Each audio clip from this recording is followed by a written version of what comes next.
just to kind of get a little groundwork for what got you going in this passion to begin with. So you're starting a new endeavor, Mhm. and it probably looks like you've got this huge mountain to climb, and you can only do it brick by brick, starting at the bottom. And I have to ask, what made you take on this climb, and what's kind of the passion driving you? What made me take the climb? Like, hey, you know what? I'm going to say something type of deal. Yeah. And I do think there's like a whole media aspect to this where like you are trying to build a company Mhm. and build a name for yourself, and those types of things you don't just take on for fun. Don't get me wrong, the whole passion behind the Rethink Tank is to just fight Big Brother, but also, I had my own reasons for taking it on. Is it financial? Is it personal? Is it Yeah. just the passion of fighting Big Brother? Like what kind of made you take on the climb? Um, I would say it's a lot of things. You know, one thing bothers you, and then another thing bothers you, and then another thing bothers you. I'm the type where I like to say I can adapt easily, and it could be a blessing and a curse at the same time because someone you can be put into a bad situation that you shouldn't be in, and it's not your fault, but you can handle it. And I would be the type to say, you know what, I can handle it. Let me just deal with it and then move on because I don't want to waste the energy to fight. But those things started to really add up. And I would say the I guess getting on social media aspect of it started when I was more focused on making money to promote a non-toxic product line. I still have it, but I'm not actively promoting like day by day because I wanted to reflect on what I wanted to accomplish as a bigger goal. And I didn't want to get caught up in trying to make profits. And I wanted to make sure I had a solid, aspect of what I want to accomplish instead of just make a lot of money. Right. Right. And COVID happened, 2019, I'm at home working from home. And I decided to start a YouTube channel that I've always wanted to and talk about like new age stuff and the things that I like to look into just for fun and see what would happen. And I had a conversation with a friend of mine, and I was telling him, I'm like, I'm not satisfied with what I'm doing because I'm just kind of like going here left and right. Um, I want to talk about health stuff, economic stuff, political stuff, sci-fi stuff, but I'm too scattered and I'm not really an expert in those things. So I don't, want to waste so much time doing the research, right? And then making a video for what? For a lot of likes. And then I don't know how I would turn that into an income. And then who am I affecting? I feel like I'm spreading myself too thin. And he said, start a podcast, man. Start a podcast so you can talk to people that are experts. You're going to learn so much faster. And I said, I'm going to do that, but it didn't happen right away. And I'm not sure what I can say on here. Maybe I'll use some code names if you want. But we with work, we had to make a decision pretty much if we're going to get some medicine for the times. And I, you know, get stabbed, whatever, Government however juice. your government juice. There you go. Yeah, whatever you use, I'll use government juice, right? I didn't want to drink the juice, right? The Kool-Aid, I just didn't want any of it. And it was very much it was much of a gray area as far as what's going to happen if I don't. And HR didn't really have an answer either. So whenever we would have like our monthly calls or whatever, I'd be listening to the updates as far as what they're going to do. And it turned out that it was just a weird situation where they weren't saying that you had to, but if the client wants it, then you can't work. And if you Yeah. can't work, then by default, we can't have you. I was like, ooh. So now I'm just like, what do I do? I mean, I went into crypto for a little bit and ironically was able to replace my income in a short period of time with that, but that wasn't long lasting at all. And I didn't know that. So I was just looking at different avenues and I sped up my research on certain stuff. But it was like I was panicking because I'm like, what do I do? What do I do? I don't know what jobs are out there, and I don't know enough people that are thinking the same as me, so I don't have that community built up. Right. So what I saw was there was a community of people nearby, and I found them on alternative platforms like Telegram. And when you venture off into like Rumble and all these different alternative sites, I saw a lot of people speaking out, and I saw community when I said, you know what, I'm gonna go to. There was like a protest at like the state capitol, and I'd never gone to a protest. I've never protested before, and I've never been to that capital by myself. Wait, the And state capitol? yeah, yeah. And Are we talking about the January 6th event? no, no, no, no, my state capital, my state, not the I'm government, like, my state. wow. You're like, this You just just got really crazy. casually, I threw on a bullhead and painted my face and grabbed That the was me. flag and That was peed me. all over No, no, no, Pelosi's it wasn't. desk. No, no, no. There was just, people at the state capitol, not the. Sorry, I short wired there. I short circuited. I was like, wait. Yeah, yeah. State capitol. Yeah, I drove like an hour and a half, and I just walked to where I saw, a bunch of people just crowded up, and I saw a lot of just different personalities, different, all kinds of walks of life.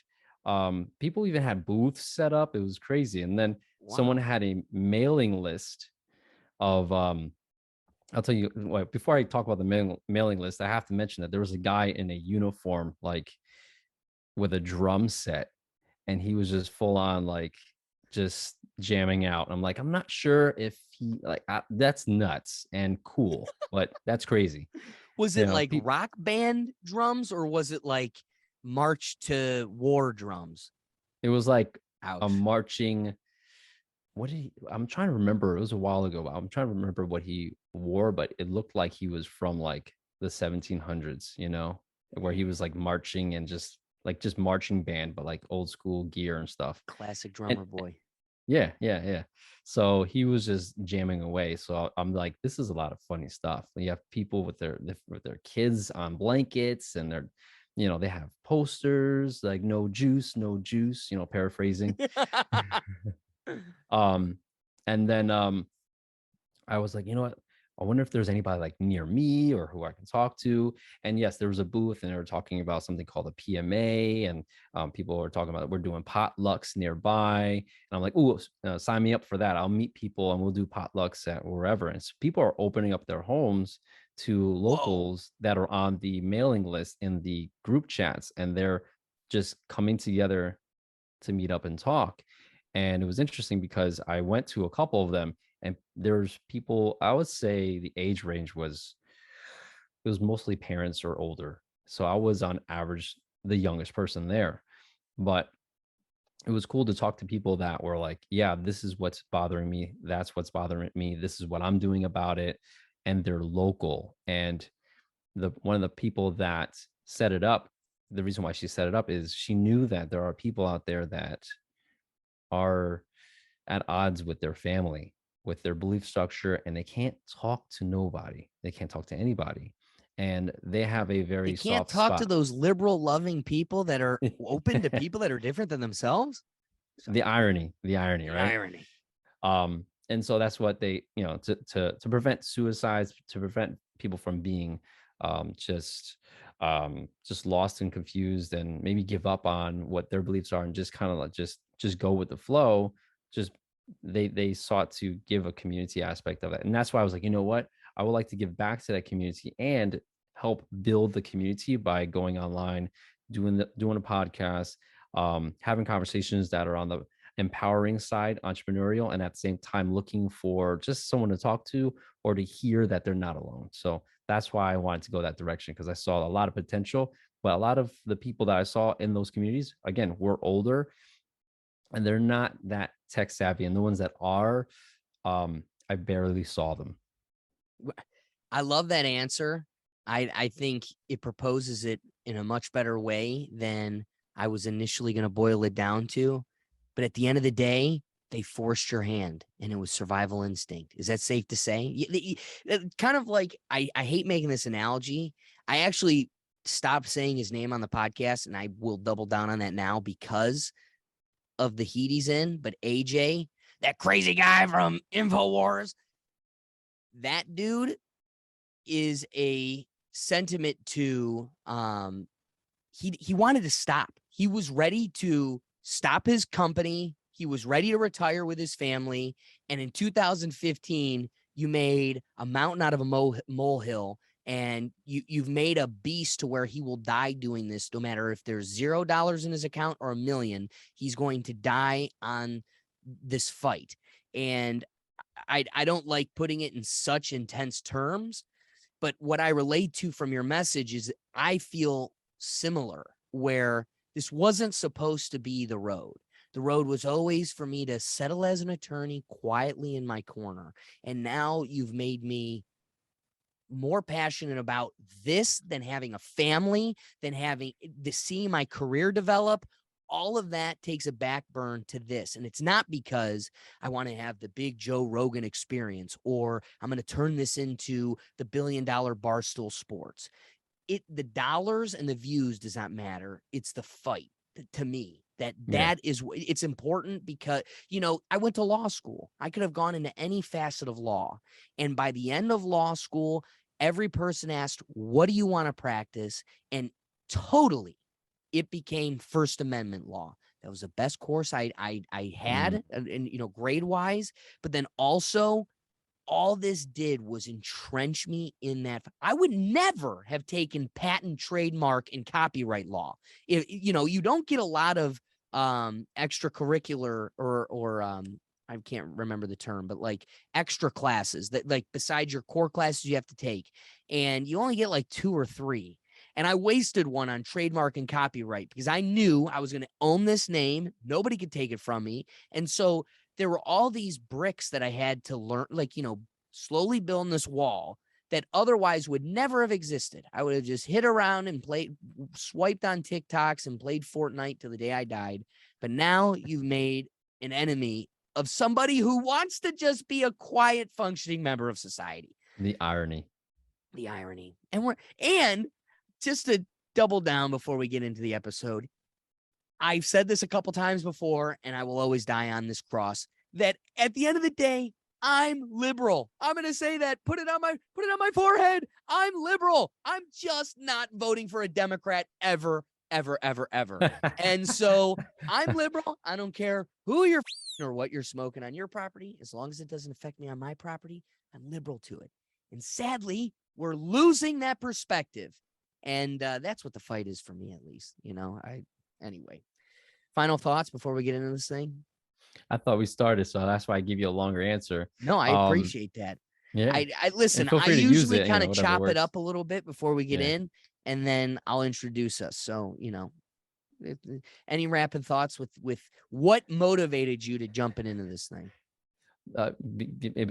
Ironically, unfortunately, it was, my back was against the wall. I had to make a decision. I was like, I'm about to lose all my income if I don't back myself up with my beliefs and, deny the juice. And that's just started the journey of fighting. I'm like you're in the corner and you're just like, shit, like I got to do something.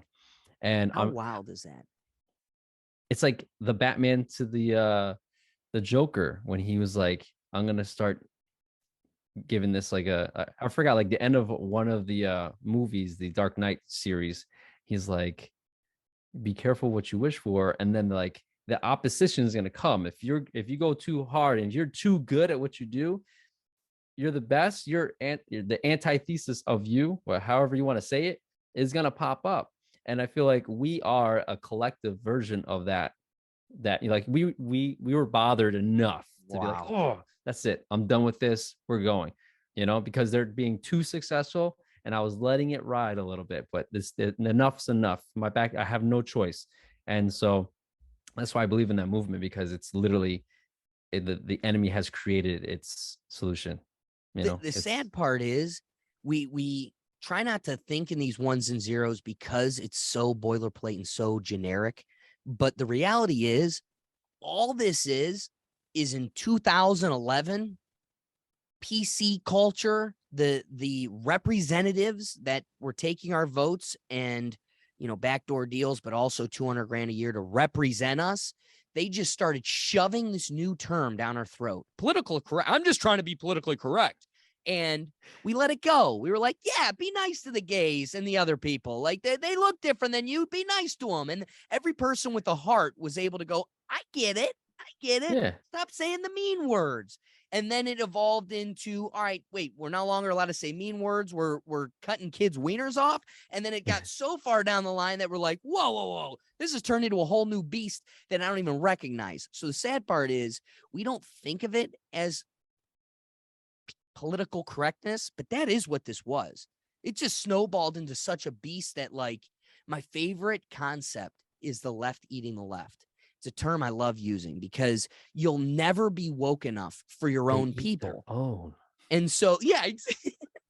So really, you're fighting for these liberal beliefs, not because you truly, truly believe them in your heart, but you're afraid for the one day the hive comes after you. So if I just keep calling people witch, there's a witch, then they're never coming for me being a witch. And that's kind of what we're experiencing is if I get you before you can get me, then I'm safe. So it's a weird world. You ready to start this thing? Let's go. So I love that term, think tank. Think tank. I mean, you know what a think tank is? Like, how's a think tank go, James? Yeah, they got cancel culture nowadays. You gotta watch what you say. It's getting real scary out here. Yeah, I don't think so. I don't know if I can take the conversation here, but we might as well. It's the Rethink Tank. Looks like you had a little bit too much to think here in the Rethink Tank.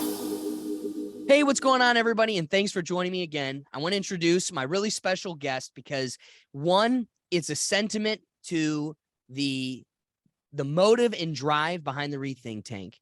But also, to me, it highlights the beautiful thing that comes from this project.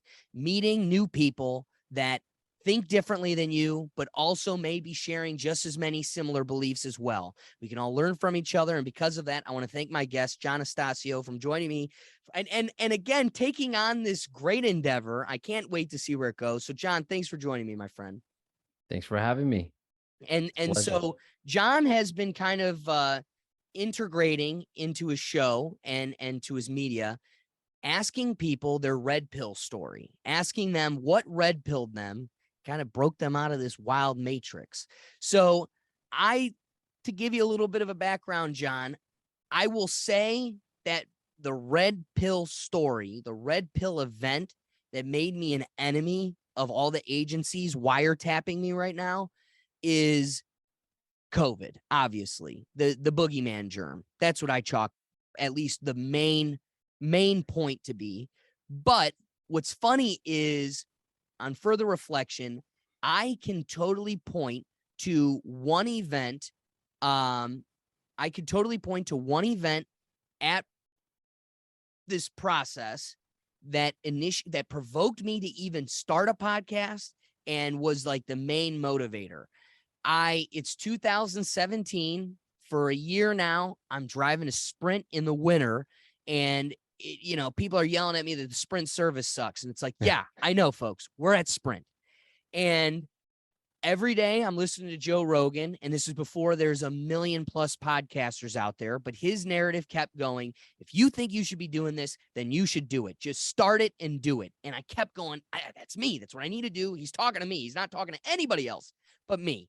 And I go off to law school. I'm stranded in the middle of Harrisburg, Pennsylvania, and all I keep getting is news articles about they're coming for Chief Wahoo.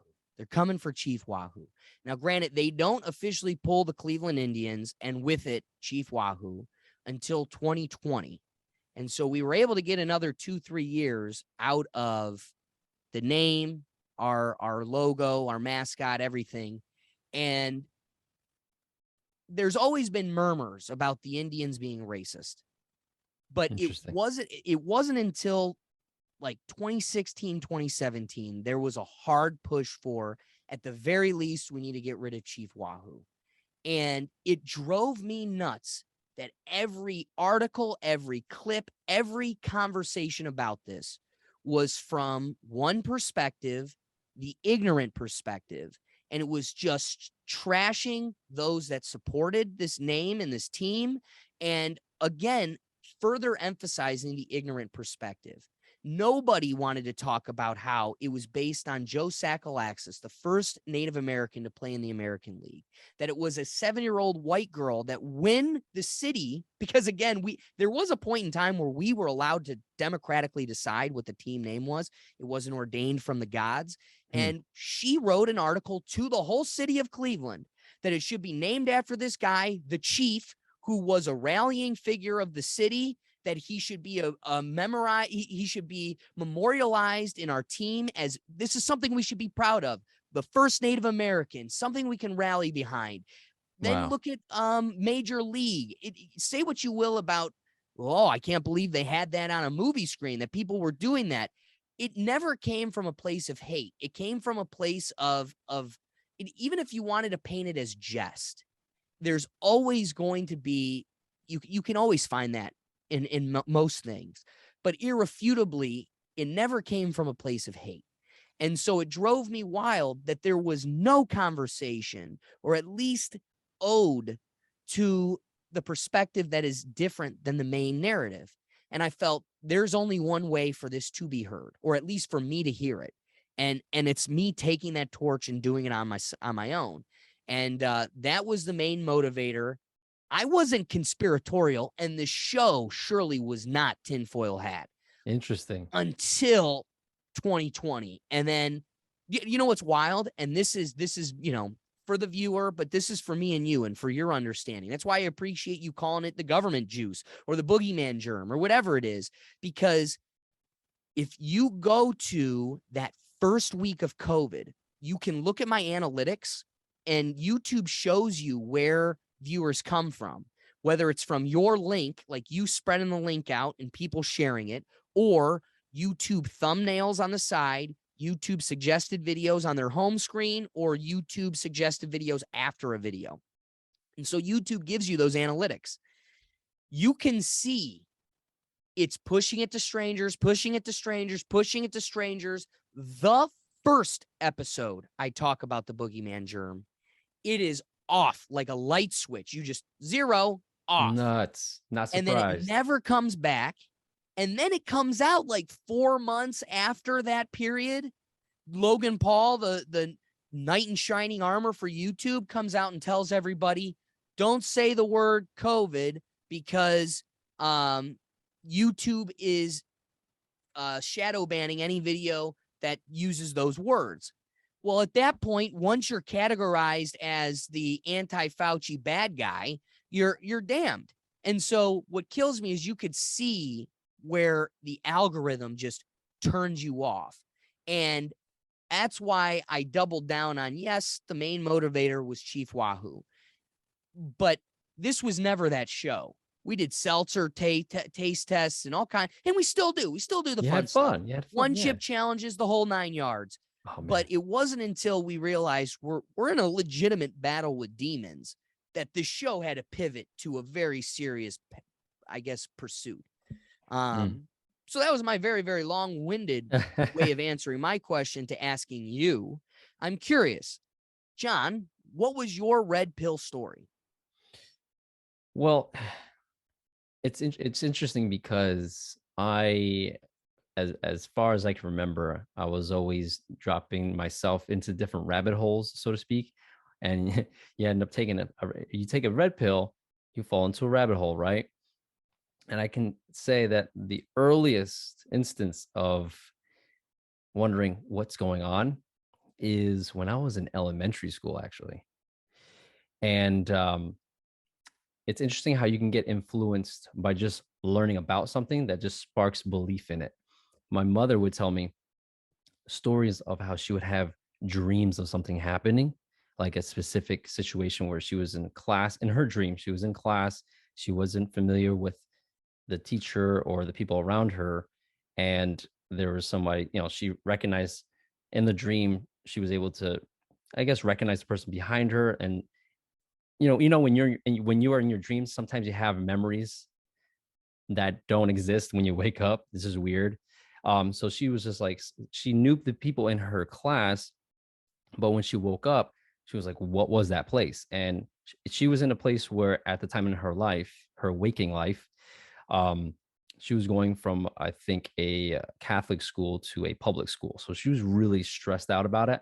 And she was just, you're thinking about something. This is going to be a major change in your life. So when she had that dream, that was actually her new public school classroom. When she went to public school, she had this weird deja vu moment. And the person behind her was the person in her dream. The person to the left of her was the person in her dream. So she had a precognitive dream. And like your face, that was my face when she told me about it, right? And I don't know what made me ask her about it. Maybe I was asking her about time travel because I was obsessed with Back to the Future. And then I would say not too long afterwards, I had my own precognitive dream. And it was very simple. It was just me walking to school, and I passed by one of my classmates, and I thought it was weird because they're leaving school as I'm going to school. Very simple. I think a day or two later, I'm walking to school, and then I see the same girl, and I'm like, why is this familiar? And it took me a whole day before I came home, and I was just like, it was just bothering me. Why was that familiar? And when I saw my mother, it triggered that memory. I'm like, oh my God, it happened to me again. Like it happened to me for the first time. And so it's like that story has sparked me to start that journey. And I had other precognitive dreams. I've had precognition and during the daytime, just in school. But because the more I thought about it and the more I believed in it, the more frequently that type of thing would happen. But I wouldn't talk about it because that stuff is only supposed to show up in movies and sci-fi. But I was having sci-fi experiences and I didn't know what to do about it. And every single time I would try to talk to someone about it, I would have to just put it on the back burner because people would just either would say, oh, there's a logical reason for it. Like, I would watch X-Files and my friends were Scully. They were just like, there's got to be a logical reason for it, and I'm older saying, but what if, but that was it. All my friends were, Scullys. And I hate to use a reference if no one knows about it, but it's just that logical person that wants to be scientific about everything. Right. Even without knowing it, you can put together. And also I think that is, especially my audience, that's the vast majority of people that they're associating with. I mean, at the end of the day, I cannot prove to you that the earth is flat. But you also, without taking me to a spaceship, you can't prove to me it's round.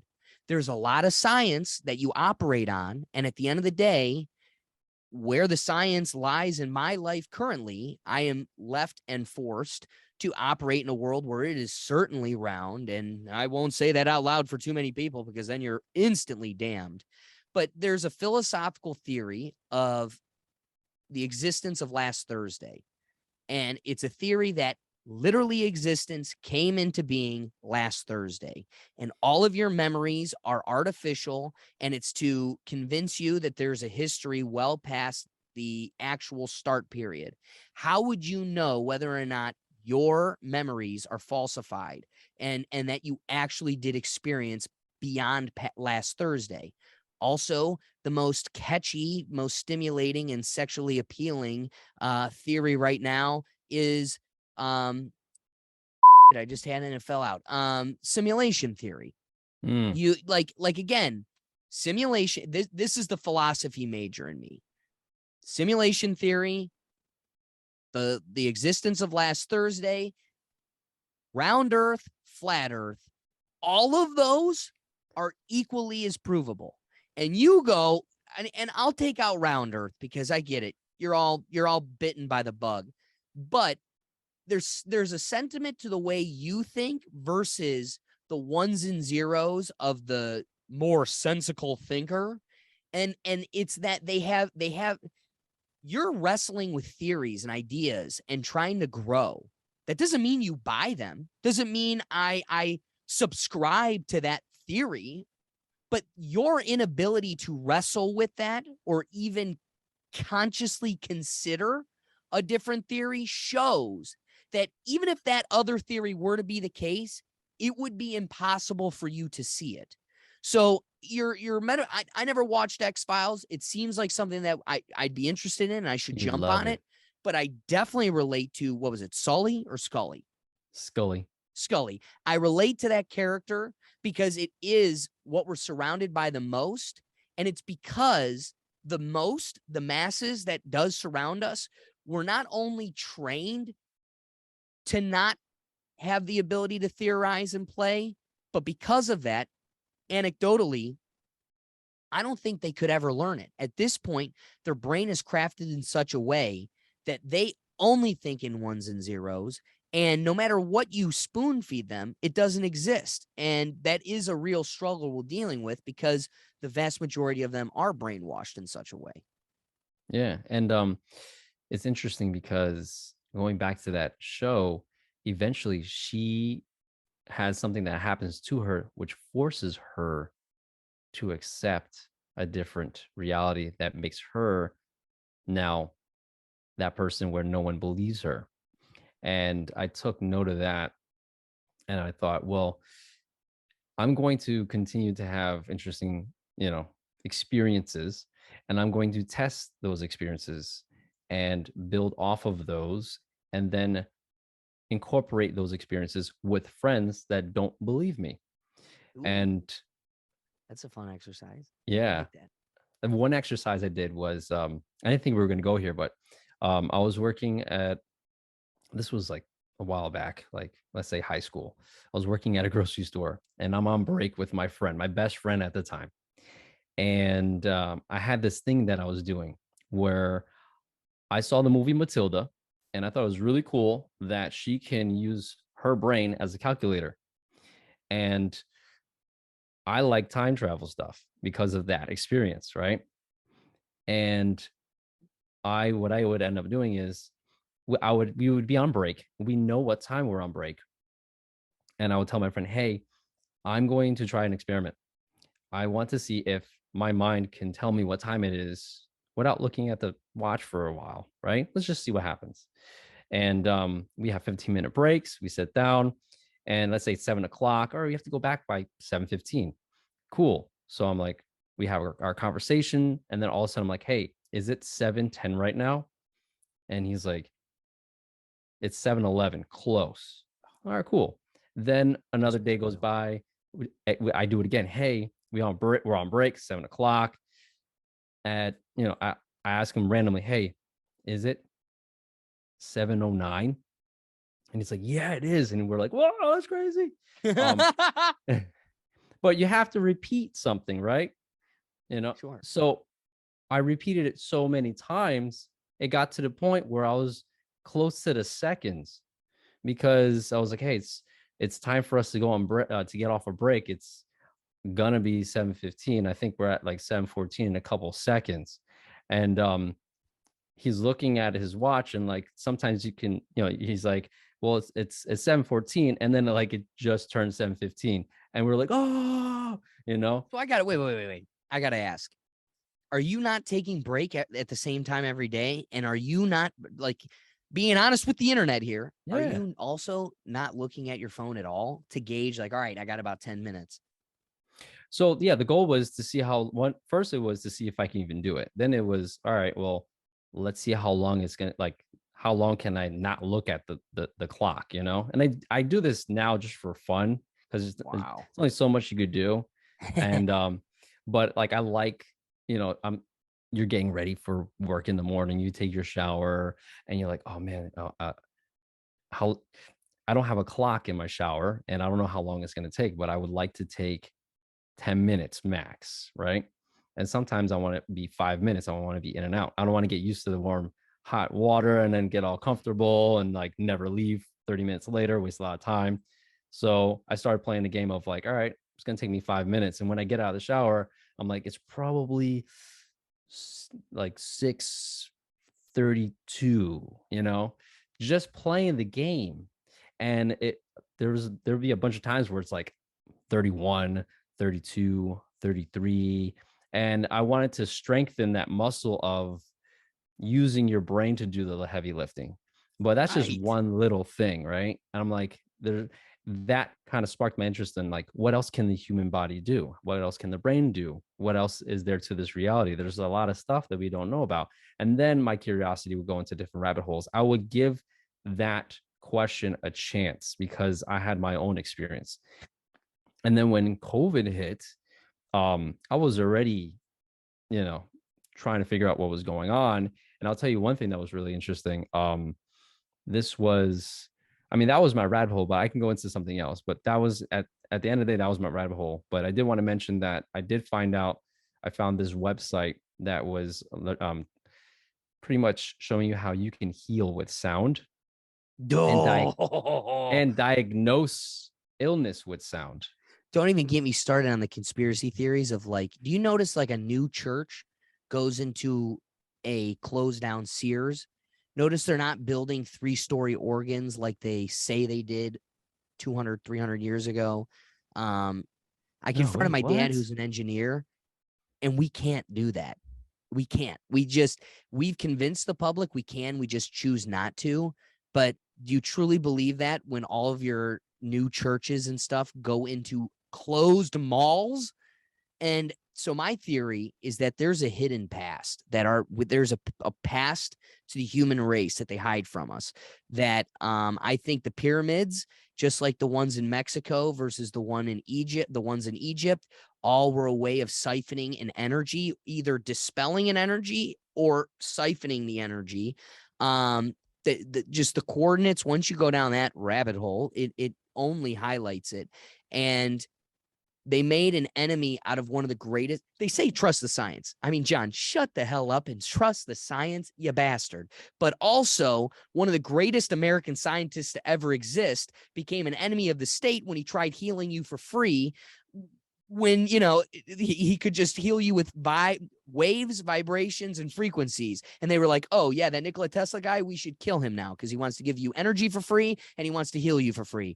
Murder him. And so he had to hide in a hotel talking to pigeons for a year or two. So I guess all I'm trying to just emphasize is not only do I believe that with my whole heart, but that is the hidden past. Like, I truly believe that's our fight, is digging up the past that they hide from us. And that is the science that's going to evolutionize what we call our society and our community. Because I think we are convinced we're at the pinnacle, at the apex, but the reality is we're just rediscovering what was well beyond us. Go look at the World Fair and tell me we're ahead of the game.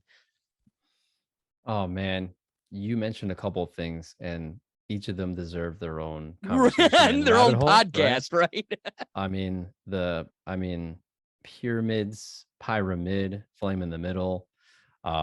It's the similar tech as Tesla, where you have to have water underneath it, and then the shape of the pyramid, there's an energy flow to it. So there are people that have taken a photo of it, and it shows energy like a I guess what do you call it? It's just a line of energy coming straight through the top. Wow. Under a different, frequency lens. Right. You got like that. UV. I mean, yeah. So I can tell you stories about just what pyramids do, and that was just a fun thing. But I know what sparked that offshoot was the sound healing. And the reason why I brought that up, and I felt it was more relevant to your red pill, because I was on the side of, people are getting sick. The news is the news. There's only so much they can lie about. And so I'm like, I just fell into this website and I'm like, oh, this is pretty cool. I mean, it makes sense based off of what I already know. Frequency does affect our atoms, sound. Okay. Remember, I have to talk to you about a story that involves a chicken and a duck. Okay, I'm writing it. But yeah, this woman, she has this weird experience when she's a kid. She goes into the forest. I think she saw something like a craft or a flashing light, and then ever since then, she can diagnose people's illnesses just by the sound of their voice. And so she reversed that into a software, and now that software can give you your readout based off of your voice, the inflections and all that. Now, and does it need an old audio file to compare it to? Like this is your bass sound no. that we're just Um, giving off a frequency regardless, like a mhm, noise wave that mhm. wow. Well, if Wow. you think about it, Makes everything's sense. connected in your body. So if you have a sore throat, your voice is going to sound a little sore, um, because of the shape of the vocal cords in your throat, and there's something in there. But what else is there affecting your vocal cord, right? How much water is in your body, how much muscles you have, how much sleep you've got, how much certain vitamins you got, because they all play an intricate role. And I was just amazed by that. But this may, I'm going to be very careful on how I say this, but she was talking about this, and this is pre-juice, pre-government juice, right? She's talking about the virus. I'm like trying to skip over these different words here. Isn't it a shame? But we Yeah, live in a yeah. free country where you can say and think how you wish. Right. So whatever's on the news and attacking people, right, in the air, 6 feet away, um, she was able to diagnose or at least record people that had it and was able to isolate it. And she's like, the signature, because she's done this for a while, the signature of that is weird because it Ooh. didn't have the same signatures of natural I was about to say biological nature. stuff Okay. of nature, right? John, you're insinuating this didn't come from a bat. Exactly. And that was before anything. That was before any of that conversation even started. So I was like, well, I'm not surprised if something leaked out of a lab, but we'll find out later on. And I just put that on the back burner because, that was just cool to hear. And I was more interested in, learning how to learn about my health. But again, I didn't want to spend the money on like the thorough breakdown, but I did like a free sample, and it gave me way too much information, but it made sense. And I thought it was pretty cool. I thought you'd appreciate that. But if you want, I'll go back to that duck and Yeah, chicken real okay. quick. Chicken and the duck. Because we were talking about frequencies and all that stuff. Again, this is another red pill, moment story where I'm listening to if you're familiar with Ancient Aliens, then you're probably familiar with David Wilcock. Is that the guy with the hair? Just like the meme? Everybody knows that's not him. It's funny. Dang. It's not him. I know. Everybody references that guy, he says aliens, right? Well, also, he like, I think why everybody resonates with his hair is he probably just did this so many times, and then it just like looks like the Frankenstein's wife's hair just coming off the top of his head. Yeah, So he probably did it's it, hard and they're to like, forget. keep it, just keep it. It's gonna be your thing. I don't believe you. Now it's like, whenever I bring up someone else, they're like, you mean that guy with the hair? Yeah. So it worked, right? Right.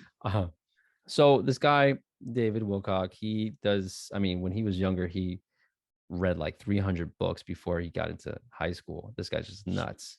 Loves information. Doesn't have a lot of girlfriends, but loves the information. And that was true. Um, so yeah, you threw me off there. So he talks about how there's this experiment, and I want to give you the experiment and the scientist that information when I get a chance. But I just remember the story that just bugged out. It goes like this. This guy is trying to prove that light or frequency affects our DNA. Our DNA is light based off of other things he's done, but he wants to show people. And so he takes like I guess a scientific flashlight and he gets the embryo of or the egg of a duck, and then he puts that in front of the flash or this light emitting device, and then he puts the egg of a chicken in front of that. So if you have like, this is the flashlight, the duck egg is here, the chicken egg is here, so the light is going through the egg and affecting and shining onto the chicken egg, right? Right. So they're kind of sharing some of the same frequencies. And after the experiment, when the chicken egg hatched, it had webbed toes and its beak was a little flat. So it was partially duck-like. And there's black What? and white photos of this. What? How have we? This goes to show the hidden truths that they're trying to just bury from us. How have I never heard of that ever? And this is old. Like this is like Man, really old black and white photos. I think it was black and white. It was just a long time ago. Yeah. my mind is blown. Yeah. That really makes you wonder. I've never heard of anything like that in my life. I'd be lying if I didn't admit my mind is a little bit blown right now. But we'd also be ignoring, when it comes to like this deciphering of what is real science, what is hidden science, what is the corporate machine pushing, something about our heart tells us we know that the science of wavelengths, frequencies, and vibrations are significantly more impactful than they make it out to be. I thought you were going to take this down that road, and I'm kind of thankful you didn't, but I'm also the same jerk that will take it down that road. And it is pretty ironic. I thought literally you were going to point out how it's funny. Nobody wants to acknowledge it, and you're surely not allowed to say it. This will send you straight to hell with an express pass. But nobody wants to acknowledge that 5G came to an existence the exact same time COVID did, right? Like COVID hits and the whole world gets 5G. And if we can all agree that we run off of wavelengths, frequencies, and vibrations, it's pretty silly to pretend that had zero effect. I also want to rewind the clock, because here's another theme that I truly, truly embrace from my experience with this podcast is, do you remember the member berry from South Park? Where it's like, remember. What I also come to acknowledge is that nobody remembers really anything. And that's how they're able to get away with all of this, is that we're like I call it goldfish syndrome, that we're stuck on this shiny thing. And then as soon as this shiny thing comes, we totally forget about everything that came before it. And I just want to emphasize that when the cell phone first came out, I was a spoiled little brat. And when I was in middle school, I was of the first group of people in grade school to have a cell phone in sixth grade. And the first iPhone came out when I was in 8th grade. So I had an iPhone from the beginning. I've had cell phones since I was in like 6th grade or so. And I remember right at that time, because it wasn't always our parents and everybody had a phone in their pocket. It used to be only the lucky few had a phone that was portable. And I heard a million times from the grand old people that it was the size of a suitcase. I'd have to carry around this suitcase thing, and it would be a giant. And before then, it was in my car. And before then, it was nothing but a landline. So in that world, transitioning into, and again, boomers, they're kind of dumb. I just want to say that because they all forgot this, but it was the boomers around me that are all looking at me going, hey, you should keep that cell phone away from your nuts. They're coming to find out that a cell phone in your pocket is nuking men balls, and that, everybody's going sterile. And now in a world where everybody's got low T. It's a great excuse to go to the doctor and get free testosterone. But then we also want to acknowledge that this isn't what the male species is supposed to do. So our T is going way down. For whatever reason, we forget to acknowledge that they told us at the beginning of this. We just started riding bikes. And when we were on the trail, they were like, hey, just so you know, you're nuking your balls. And now we're like on a 10-speed chopper and we're as big as it gets. And they're like, they totally forgot they're nuking their balls. And so I just want to acknowledge that was at the beginning of it, when it was 2G, 1G, 3G, 4G. And then when Dr. Seuss said 5G, you're fine. Put the silver away. You don't need to wear a tinfoil hat. Come on. It's like, I just don't know where we've gotten removed from even healthily questioning it. Like, I'm not saying you got to live your world with a tinfoil hat, thinking everything's microwave in your balls. But at some point, you should ask questions, right? Maybe it's healthy to just be a little perplexed. Ask a couple questions. I don't know. It's interesting how you bring that up, because a book you would like is called Power versus Force.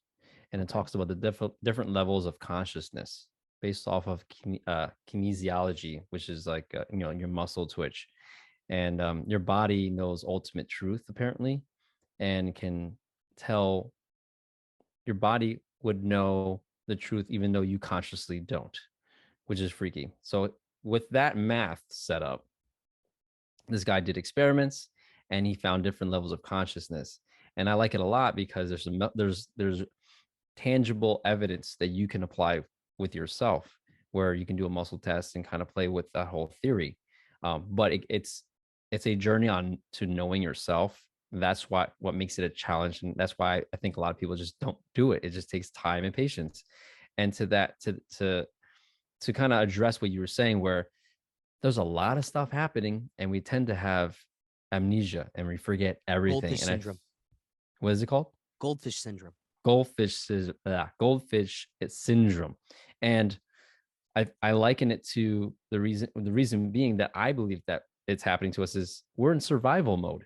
And when you're in survival mode, you are limited in what you can consciously have space to pay attention to. Yeah. And as long as I can keep you in survival mode, you're just trying to pay your bills. You're trying to pay other people's bills. You're trying to be successful. You're trying to climb the ladder in life.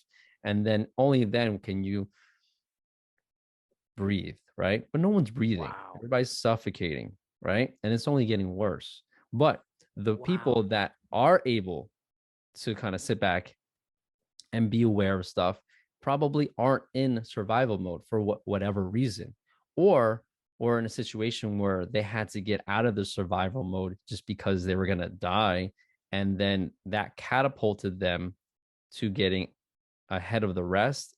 And when you are at that, when you're mentally flying high above everybody, you get to see a different perspective. And I feel like when those people talk, other people listen and they start to question things. And then at the same time, a lot of people that hear those things are in survival mode. So they can only grab a little bit at a time, right? But they want credibility and they want to get paid. So they're going to spew it out real quick. And so therefore, now you have a lot of people that are grabbing at stuff because they just don't have the ability to, and the time to sit down and, is this person lying? The rabbit hole, what rabbit hole? I have no time. I got to feed the kids, or I got to go home, eat dinner, or I got a game to catch on TV. People have, and it could be that it was designed that way. I wouldn't be surprised. And so now you have a bunch of people just grabbing at straws, trying to get some credibility, and they're losing credibility left and right because they didn't take the time to do the research. They didn't fully fall down the rabbit hole and really kind of immerse themselves. And I can't blame them because there is no time. So I do like the idea of creating of the what do you call it when you don't do, I don't want to say you don't do too much, but it's simple. It's minimalism. Yeah, the minimalists. Yeah. Yes, sir. I feel like those tend to be happier people, and they tend to be more calm because they don't have a lot of stuff that they carry around. Because they don't need more, right? Exactly. And they tend to have some pretty good answers to some tough questions because they took the time to read about it instead of, engaging. And how much of not being a minimalist is the side byproduct of consumerism, right? Like, you don't need the newest iPhone. You've just been convinced you do. What I really like is, I think, boiling that down to like a point or two, like a very profound point you've presented is that only comfortable people question. I really like that because it, one, emphasizes what it takes to get to a point to sit back and finally go, wait a second, this ain't right here. And if you're tunnel vision, like here's the deal. You can look at the array of like people in this community. Some people cannot afford tomorrow's meal, let alone the next week. And there's some people that can afford every meal for that next week, but they got to worry about car payments and their kids going to sports and this, that, and the other thing. It in. Right. They just keep filling it in. And so what's funny is neither of those scenarios sit back and go, yeah, but isn't it weird that like Nancy Pelosi is the biggest investor in Wall Street? Like, you don't get to that point of going, wait, but what about what she's doing and what she's got? Because you're so focused on what you've got and you're just in, like you said, survival mode. Unless your back is against the wall, which is happening right And you got to make a now. podcast and humble those mofos. Yeah. No, But a lot of Go ahead, people go are ahead. their back is against the wall, right? They have kids and they're like, I don't want them drinking the juice. And so they actually, I just ran into an old friend from college and they just moved from out of state. They were in LA and they're like, it's getting crazy out there. And we had to get out. And they're looking for a community. And I'm sure they found it, but it was interesting how they just had to up and leave like so many people because it just got so bad. Your back is against the wall. You don't have any options. You have to make a decision. And at the end of the day, the decision is going to be based off of knowledge. And depending on how important that decision is, you're going to put a lot of research into it, right? It's a life changing decision. And now you have to go down the rabbit hole because your future is on the other side and you have no choice. And I think that's what's happening nowadays is people are just, and that's why people are waking up, right? And they're like, you know what? This happened to me. I had no choice. I had to make a decision, but I didn't want to make that decision because da, da, da. And now they're waking up left and right. People are getting forced red pills. You know, Yeah. they have this huge pile of blue pills of just every day. And they're like, the red pill was like in the corner somewheres collecting dust. And then the blue pills just started tasting so bad. They're like, where is that red pill? Because I was told that red pill has some answers. And so people are just, they're looking for answers. And I want to be one of the people that are taking the time to talk about the answers that I found.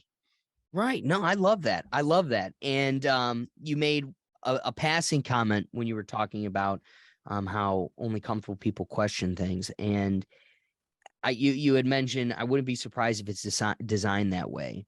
And the reality is I'm not one to make bold-faced claims that I don't know with a capital K totally, but that's one that I'm willing to make the leap and I'll put my neck on the line and say that was 1000% designed that way.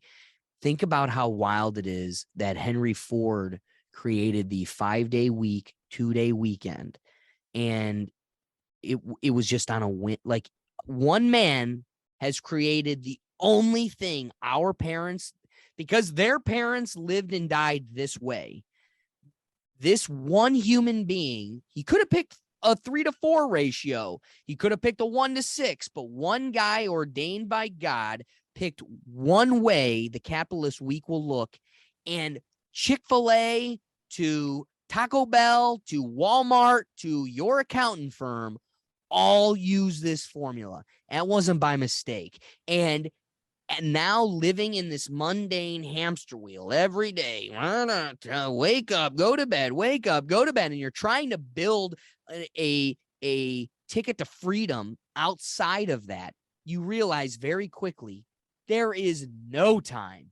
They dangle that little carrot to make you think, like the grocery stores in North Korea. They're just painted on a wall, let you think you can go buy apples, but the reality is none of it ever existed. You don't get a break. It's never enough, and it's just enough to shut you up, but not enough for you to do anything with your life that might be a threat. So yeah, I think it was totally designed that way. Okay.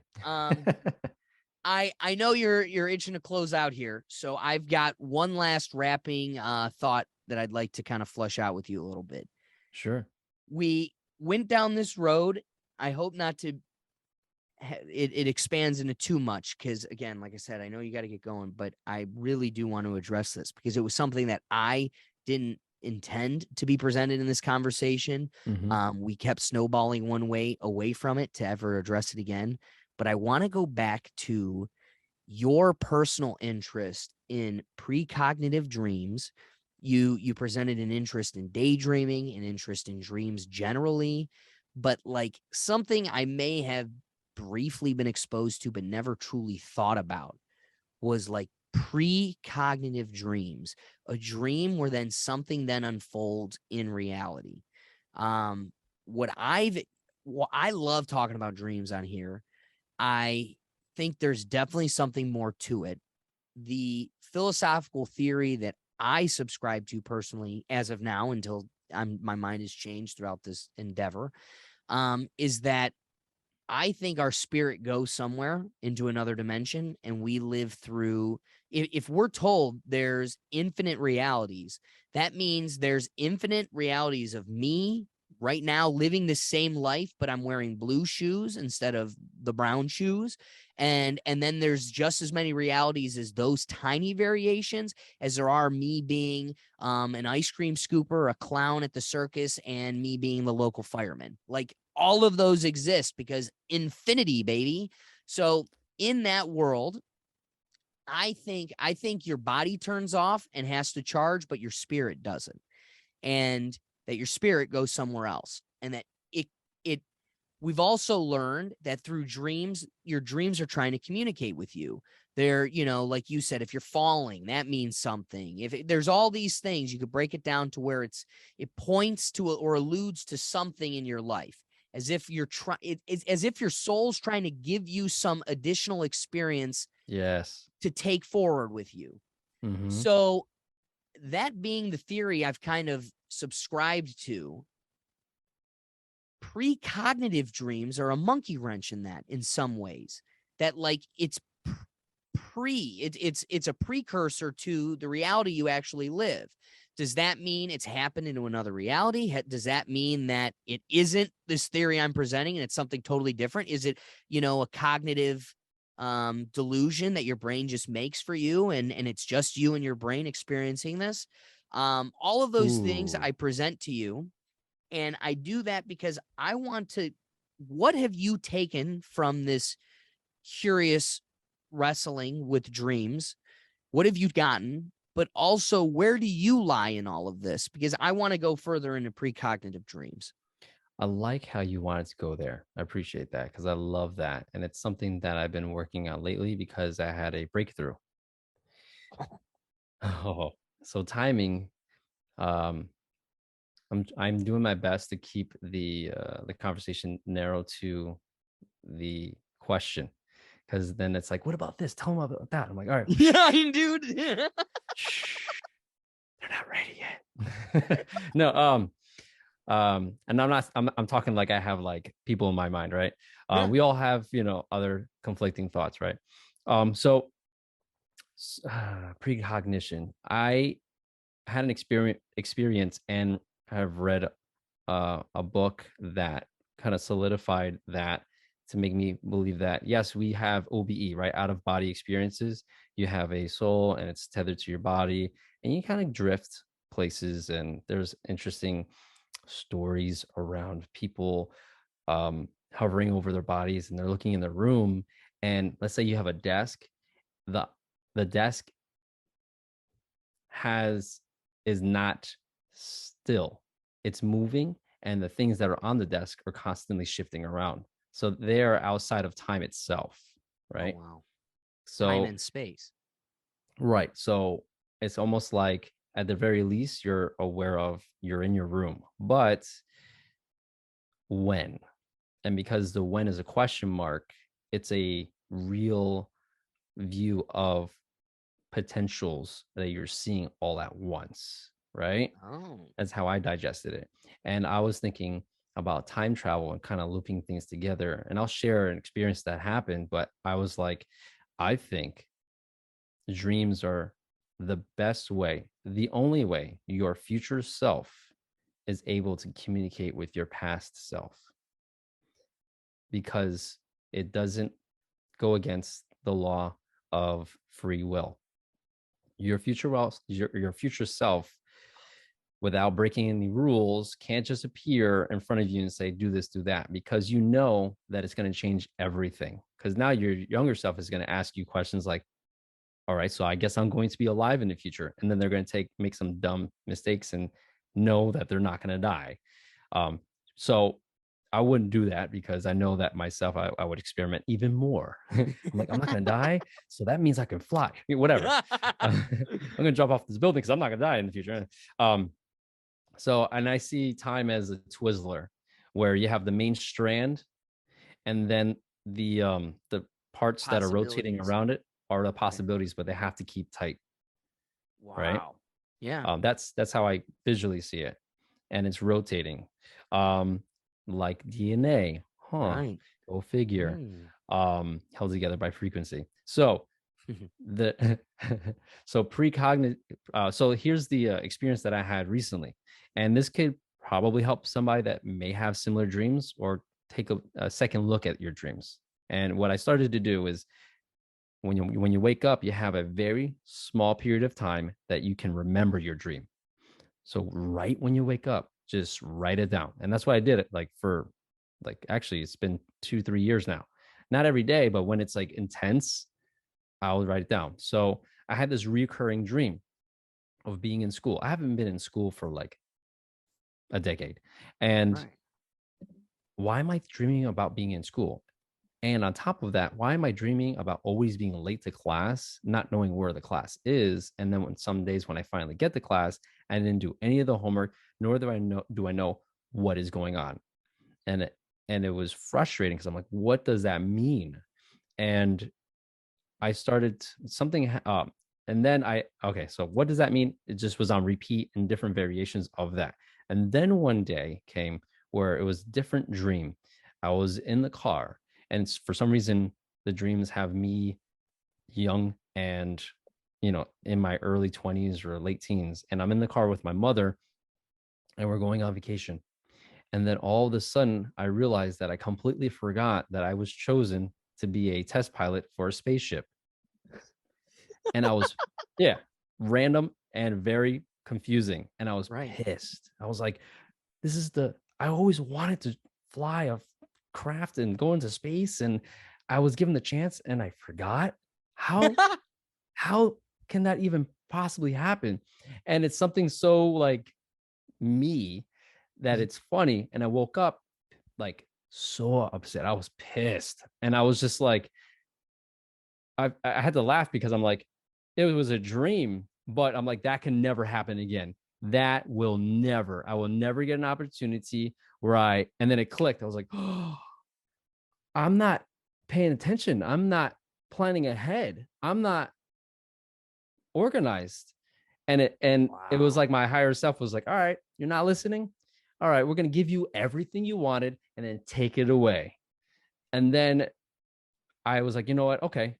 So I got a planner. I started using it. I started planning ahead. I took action finally. And you know what? I didn't have those dreams. Actually, I had one dream after that about going to class and having my homework done and being prepared for class. It was like, you did it. Congratulations. So yeah. But then, now there's other dreams. And now there's, what does that mean? And so now another challenge, and you can't know what they're trying to tell you immediately because that's not fair. You say they. Is it you? Is it the ethos? Is it spirits? I don't know. Who's communicating with you, John? Exactly. And unless I talk to them face to face, I won't know. All I know is theories and concepts, right? And I know myself, and that's what I would have done. So probably. And I've done little experiments where, that movie Butterfly Effect, or the concept. Yeah. Oh yeah.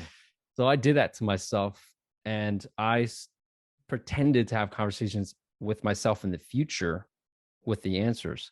And I was in high school. I'm like, oh, I'm stressed about this. I'm stressed about that.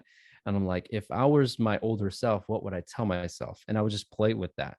Wow. And I would get thoughts, ideas that at the time I thought was mine because I'm playing. But as I reflect on those times, one, those times are very vivid. And two, I have the same advice now. So I don't know. Holy cow. I don't know. I think that's a cool perspective. I like the idea that I might have given myself advice because I would say the same thing. And it wasn't uncommon advice. It was pretty much like, hey, enjoy your time while you're young, network with people, and don't do anything stupid. Because in the future, you never know what's going to happen with these people that you've made friends with and you burnt bridges. It was kind of like that. Now, here's the only thing that presents the question of the chicken and the egg, because you also then want to ask yourself, is the advice that you would give yourself right now, because that's the advice you've been operating off of since, like that's what you've internalized and now has made your mantra. So is that the advice you'd give at this age only because that's what you operated on and gave yourself back in the, again, you would never know, chicken or the egg, what came first. Yeah. But one little thing, dude, that you raised or that you've present, I annoyed the heck out of my friends like a month ago. We show up to golf, and the night before, I just started taking Alpha Brain. I'm going to see if I can make them a sponsor because I want to advocate for Alpha Brain to the end of the earth. It's not like Adderall. It's not like speed. It's a eutropic. And I've never, I as somebody that needed a cup to do cups of coffee a day and have not taken a cup of coffee since. It's a eutropic. All it does is you could just tell your brain is working at full capacity, clean and clear. And I did I brought it up to my friend. He raises to me that, oh yeah, dude, dreams are like way more intense and like way more vivid with it. Now, I think now that I'm taking it every day and it's become a piece of it's tampered off. But like there was a solid like week where it was incredibly intense.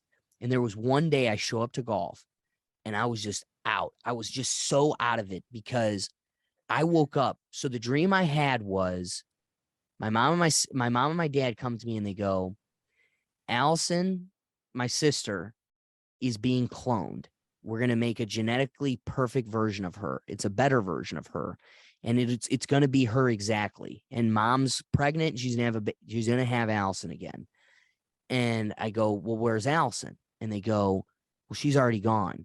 We couldn't have two operating at the same time. So we had to put her down, and that they were able to prove to me that the doctor, my sister, and my parents were all in cahoots. They were all in agreement. Allison totally subscribed to this and like gave in, whatever.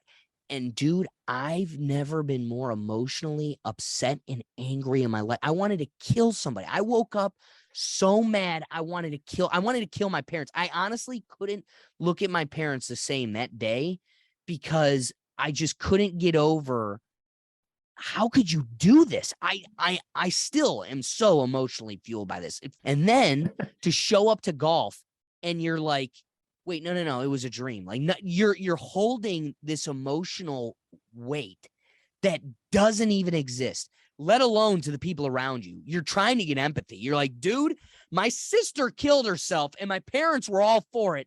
And it doesn't even, and I literally came home and hugged my sister. I was like, I still had this cognitive dissonance of like the reality of it versus, and this wasn't like most of my dreams where you're living like an hour or two of this existence. I lived weeks of just like hating my parents and hating these doctors. Wow. So upset with my sister on like why she didn't think she would owe it to me to let me say goodbye. It was so emotionally fueling. And then to wake up and it doesn't even exist. You're like, I can't live in a world where like I'm laughing it off like it doesn't exist. And what I can say wholeheartedly is it's something I always knew, and it was something I tried to be good at, but that dream has forced me to be good at, and I'm totally living it on my sleeve every day. But you don't appreciate the people in your life enough, your family, the people that are close to you. And my uncle would always say, you never know when it's the last time you're going to see somebody. So, you know, I know we're men and whatever, but you say, I love you, because you never know if it's the last time I'm ever going to talk to you. And I could say it had that benefit in my life, and I haven't been back to that place. I haven't had these types of reoccurring dreams where I'm losing someone and I never got to say goodbye. But I have to emphasize that was the most vivid dream I've had of recent. It was so real. Have you ever watched Rick and Morty? The way I described it to my friends is it was like the game Roy. Remember, like where you go live a lifetime of this, you plug in, like it's a VR, and there and you know, Rick takes Roy off the grid. He's taking Roy off the grid. Oh my God. So like that's what it felt like. Like I lived an entire life like trying to enjoy this baby version of my sister. I'm like, that's not my sister. I don't get to pick on her. So she's not going to grow up to long be the dream. same sister. Like, it's a different person. Doesn't matter how good the genetics are. It's it's nature versus nurture. She won't have her big brother picking on her. But all these facets to it. And so you got to ask yourself, is it because I internalized it so well that I never had to go back to that place? Or am I reading into something where it was just another trippy dream? Or was it trying to communicate something to me and I'm totally off base, so it just gave up? Who knows? But it's like, I don't know.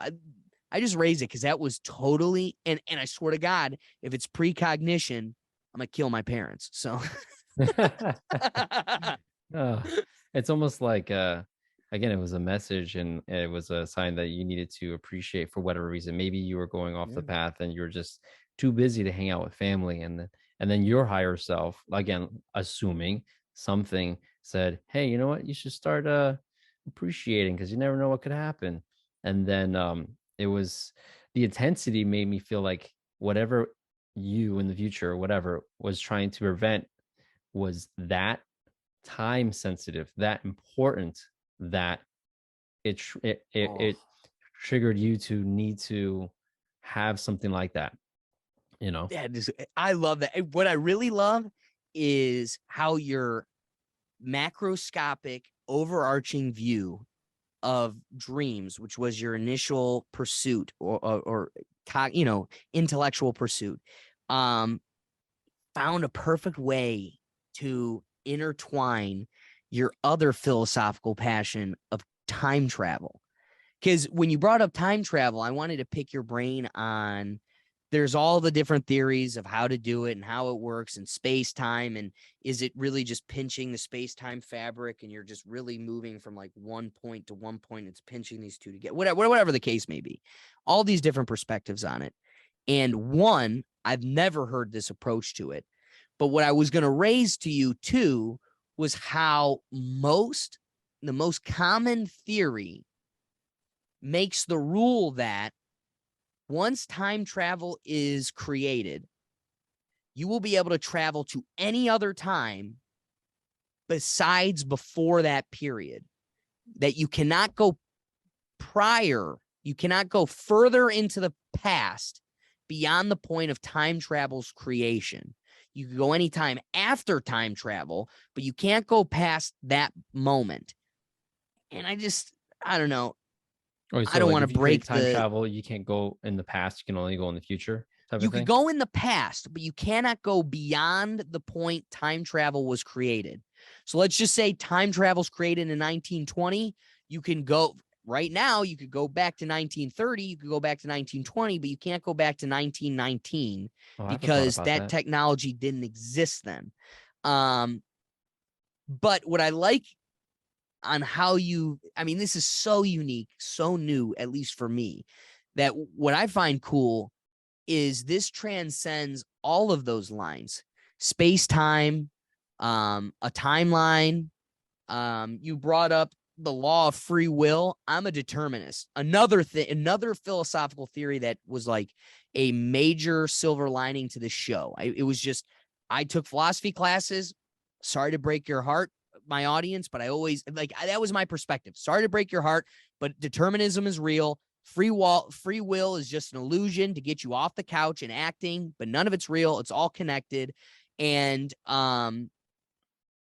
in that thread, to me, it makes more sense that time travel, this thing of manipulating space and reality, how is that simply imprisoned or limited to the metal machines humans make? Right? Like, oh, we can't go past 1920 because the human didn't put the blue wire next to the green wire. And no, to me, that doesn't make sense. I think what makes sense is it's in here.